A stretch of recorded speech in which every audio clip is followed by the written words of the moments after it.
నాయద పలికిన సీతారామ కథ నే పలికద సీతారామ కథ.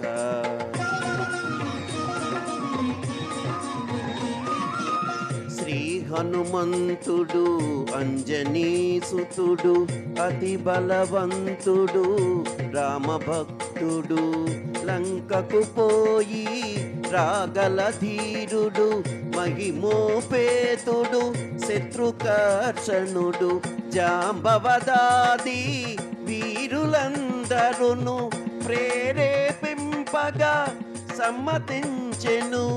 లంకేశ్వరుడు అపహరించిన జానకీ మాత జాడ తెలిసి కొన.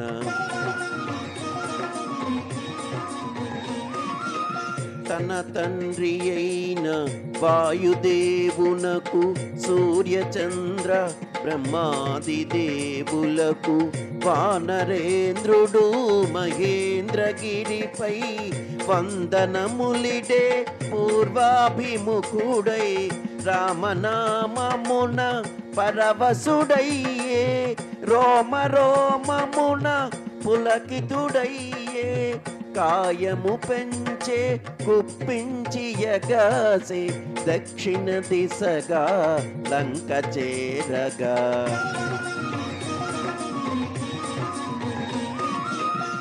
పవనతనయుని పదఘట్టనకే పర్వతరాజము గడగడవనకే అల పుష్పాదులు జల జలరాలే పరిమళాలు గిరి శిఖరాలు నిండి పగిలిన శిలల ధాతువులెగసే రత్నకాంతులు నలు దిశల మెరసే గుహలను దాగిన భూతములదిరి దీనారవముల పరుగిడే బెదిరి.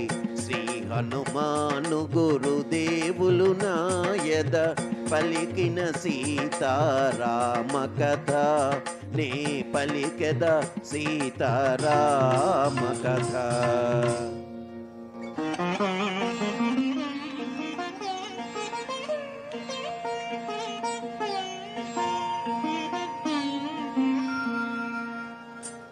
రఘుకులోత్తముని రామచంద్రుని పురుషోత్తముని పావన చరితుని నమ్మిన బంటుని అనిలాత్మజుని శ్రీ హనుమంతుని స్వాగతమిమ్మని నీ కడ కొంత విశ్రాంతి తీసుకొని పూజలందుకొని పోవచ్చునని సగర ప్రవార్ధితుడు సాగరుడంతో ముదమున పలికే మైనాకు నీతో.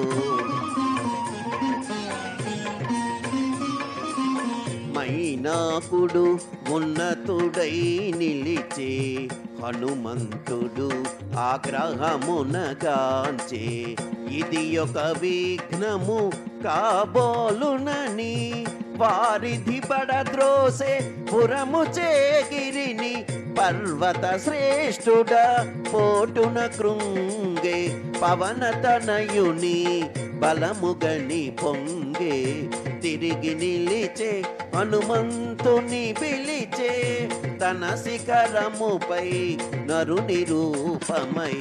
శ్రీ హనుమాను గురుదేవులు నాయద పలికిన సీతారామ కథ నే పలికద సీతారామ కథ.